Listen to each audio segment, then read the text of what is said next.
What's up, guys? LQ here with the LQ Review. Thank you for joining me here at my YouTube channel.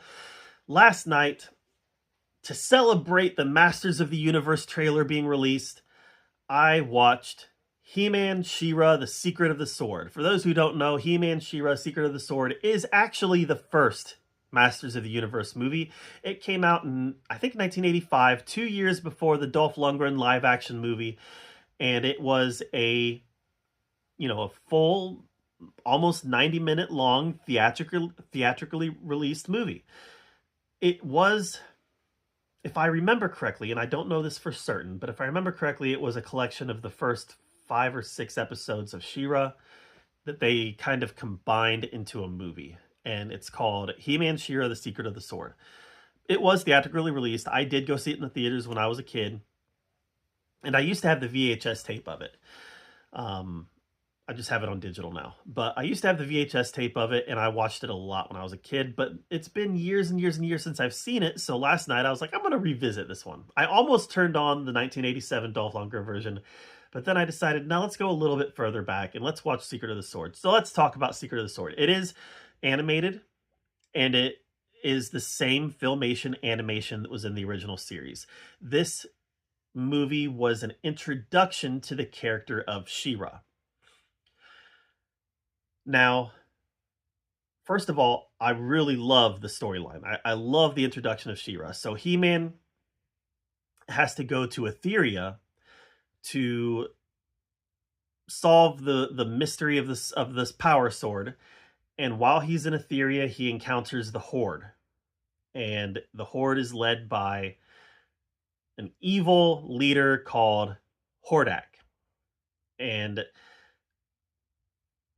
while he's fighting the Horde, he meets Bo, he meets some of Bo's allies, but he also meets the leader of the Horde army, one notch under Hordak, and that is Adora.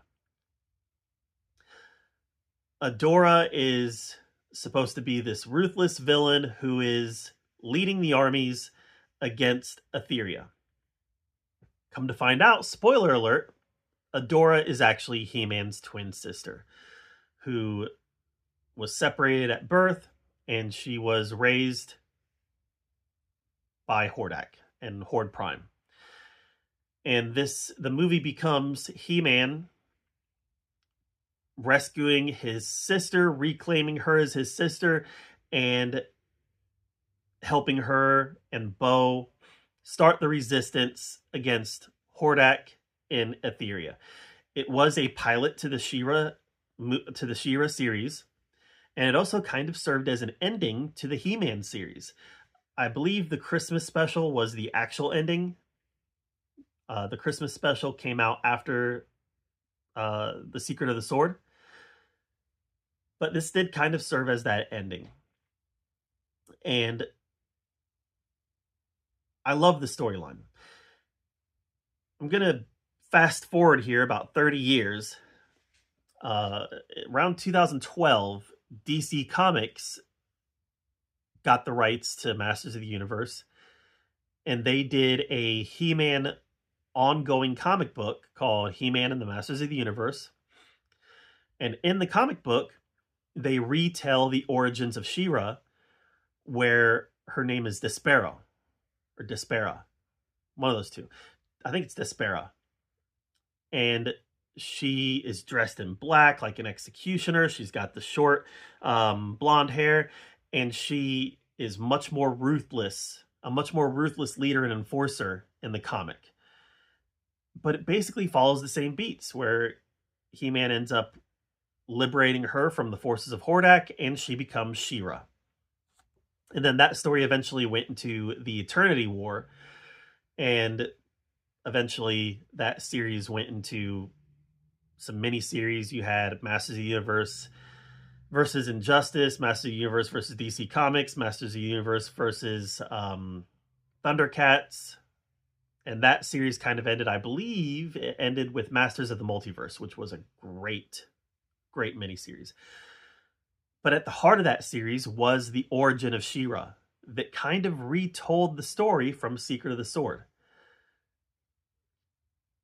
I would love to see the motion pictures do that in a sequel. I'm sure they're not going to do that in the first one, but I would love to see that storyline adapted in the sequel to the new movie. Overall, Secret of the Sword has a ton of heart, very familiar animation, very familiar musical beats if you've watched the original show. Voice actors were all back. It has the quirky, goofy voices that you're used to in the He-Man series that She-Ra obviously continued to move forward with. Colorful villains, colorful heroes, and as someone who grew up in that time period, everything about it just works. It opens up with this song called "I Have the Power," and instantly, and I haven't heard that song since the last time I watched this movie, and the last time I watched this movie was years and years and years ago. And instantly, it was like I was in a time machine and I was a kid again, hearing that song. It just had emotions started pouring over me about watching He-Man when I was a kid in my parents' basement. You know, my dad passed away a year and a half ago, 2 years ago, and just to feel that again, it was really special.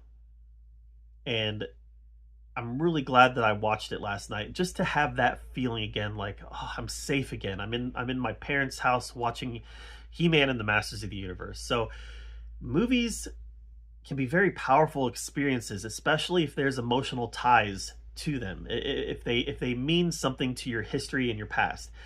And rediscovering Secret of the Sword last night definitely gave me that emotional experience where I felt something that was tied to my childhood. And the vast majority of people on this planet are going to watch Secret of the Sword and not have the same experience as I did, because they don't have the same experiences as I have. But for me, it was almost healing in a way. You know, I was really close to my dad. I'm still dealing with him passing, you know, year and a half, 2 years later. I'm still dealing with it. And in some ways, it was a healing experience.